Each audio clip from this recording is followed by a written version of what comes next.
नमस्कार, मैं doctor Manoj Kumar, assistant professor एवं साइकोलॉजिस्ट। आज हम बात करेंगे कि लोग आत्महत्या क्यों कर लेते हैं और आत्महत्या करने के पीछे क्या साइकोलॉजिकल उसका क्या कारण होता है, जिस कारण से लोग आत्महत्या जैसे घातक कदम उठा लेते हैं। जीवन बहुत ही प्यारा होता है, जीवन सबको प्यारा होता है, हर व्यक्ति जीना चाहता है। लेकिन एक ऐसा मोमेंट आता है कि जब व्यक्ति इस दुनिया से अपने आप को विदा लेना चाहता है, उसका सब जगह से उसका माया मोह भंग हो जाता है। आप इसको कह सकते हैं कि सुसाइड का मतलब ही है कि नॉट फ़ियर ऑफ डेथ, मतलब उसको मरने से डर नहीं है। वो वो एक ऐसे पोजीशन पर चला गया है जहाँ उसे अपनी ज़िंदगी प्यारी नहीं लग रही है। बाल-बच्चे का मोह नहीं है, समाज का मोह नहीं है और ना ही कोई अचीवमेंट जो उसकी उपलब्धि है। पैसे, रुपए, पैसे सब इंसान भूल जाता है। सब कुछ ऐसा लगता है कि अब सब चीज़ से माया मोह उसका ख़त्म हो चुका है। तो ऐसी स्थिति में क्या होता है कि जो लोग सुसाइड करने वाले होते हैं, उनमें कुछ लक्षण होते हैं जिसे हम देख कर के पता लगा सकते हैं। एक डिप्रेसिव मूड होता है, मतलब उनकी जो भावनाएं होती हैं, उनका भाव जो होता है वो काफ़ी डिप्रेसिव होता है, उदासी भरा होता है।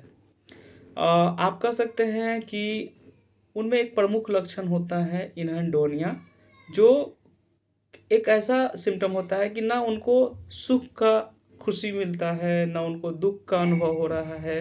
वो एक ऐसे फ़ेज़ में हैं, आप उनको खुश करने के लिए कोई बात कर रहे हैं, तो उनको अंदर से खुशी नहीं महसूस हो रही है। आप वो किसी चीज़ से, किसी के दूसरे के दुःख से दुखी नहीं हो रहे हैं। वो एक अलग फ़ेज़ में हैं और उनकी जो नींद है चली जाती है, डिस्टर्ब हो जाती है और बेचैनी उनके व्यवहार में काफ़ी ज़्यादा देखा जाता है, काफ़ी बेचैन रहते हैं। और एक इम्पॉर्टेंट चीज़ है कि उनकी जो एनर्जी लेवल होती है, समान जो जो लोगों का एनर्जी होता है कि उठ के अपना काम कर ले रहे हैं, पानी ले रहे हैं, खाना भूख लगा तो खाना खा लिए, तो ऐसी स्थिति में वो एक लॉस ऑफ अपना एनर्जी खो देते हैं। उनके पास कोई एनर्जी इस तरह का नहीं होता है। उनको हर पल ऐसा लगता है कि उनके जीवन में कुछ हो जाएगा। उनको हमेशा एक ऐसा लगता है कि कुछ न कुछ उनके लाइफ में हो जाएगा। समांतर जो लोग एडल्ट हैं, उनको अगर उनका विवाह हो चुका है, तो वैवाहिक जीवन के प्रति भी उनमें बहुत ज़्यादा अरुचि हो जाती है। और कई बार ऐसा होता है कि अ, जो उनका जो इमोशनल रिस्पॉन्सिबिलिटी है या फिर रिएक्टिव जो जिसे आप प्रतिक्रिया कह सकते हैं कि वो अपना सारा इमोशनल प्रतिक्रिया खो देते हैं। जैसे अगर उनके सामने एक छोटा बच्चा स्माइल करते आए और अगर उनको एक चॉकलेट दे, तो जनरल आदमी क्या होगा कि स्माइल करेगा, लेकिन वो वहाँ पर वैसी कोई प्रतिक्रिया देना मुनासिब नहीं समझते हैं। मूड्स का वेरिएशन होता है, काफ़ी ज़्यादा उतार-चढ़ाव होता रहता है और ऐसे लोगों में क्या होता है कि नींद जब पूरा नहीं होता है, तो ऐसी स्थिति में वो बहुत जल्दी सुबह-सुबह उठ जाते हैं और सुबह उठने के बाद वो चहलकदमी करना शुरू कर देते हैं, बेचैन हो जाते हैं। कई बार होता क्या है कि जब डिप्रेशन, हालाँकि आत्महत्या के पीछे डिप्रेशन ही एक बहुत बड़ा कारण होता है। लेकिन ये जब किसी व्यक्ति को इस तरह का डिप्रेशन होता है, ख़ास तौर से 6 महीना से अधिक का समय हो जाता है, तो कई बार उसके अंदर एक साइकोटिक फ़ीचर आ जाता है। और वो साइकोटिक फ़ीचर अभी तक तो उसके विचारों में था, जो भी लक्षण मैंने अभी आपको बताया, ये सब उसके विचार में 6 महीना तक चलता रहता है।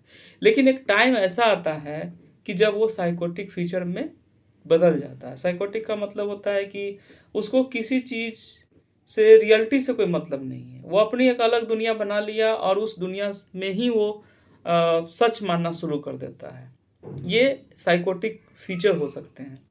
अब साइकोटिक फीचर में होता क्या है कि व्यक्ति के अंदर ये बिलीफ सिस्टम बैठ जाए कि मैं तो बहुत गरीब हूँ, मैं तो दुनिया में तो सबसे ज़्यादा मैं ही गरीब हूँ, मेरे पास तो कुछ है ही नहीं और मैं अपनी खुशियों को या मैं दूसरों के परिवार के लिए मैं एक बोझ हूँ और मैं इस दुनिया पर बोझ हूँ इस तरह से वो अपने आप को दीनहीन विचारों में इतना ले जाता है कि उसको कोई ऑप्शन नहीं नज़र आता। वो कोई ऑप्शन पर सोच ही नहीं पाता है। और वो अपने आप को बहुत ज़्यादा अयोग्य, दूसरों से कंपेयरिंग कर के नीचे एकदम निचले दर्जे में चला जाता है। कई बार ऐसा होता है कि उसको ऐसा लगता है कि वो एक गहरे छेद में है, गहरे गुफ़ा में है, अंधेरे वाले गुफ़ा में है, वो उससे कभी भी बाहर नहीं निकल सकता है। और इस कारण से वो गिल्ट में रहना शुरू हो जाता है, वो बहुत ज़्यादा अपने आप को दोषी मानना शुरू कर देता है। और अभी देखिए, अगर एरोप्लेन हादसा हुआ या कोई ट्रेन हादसा हुआ या दुनिया में कोई खून-खराबा हो रहा है, महामारी हो रहा है, युद्ध हो रहा है, तो उसके लिए वो खुद को ही ज़िम्मेवार मानने लगता है। वो खुद को एक ज़िम्मेवार मानना शुरू कर देता है कि मेरी ही वजह से ये सब चीज़ें हो रही हैं।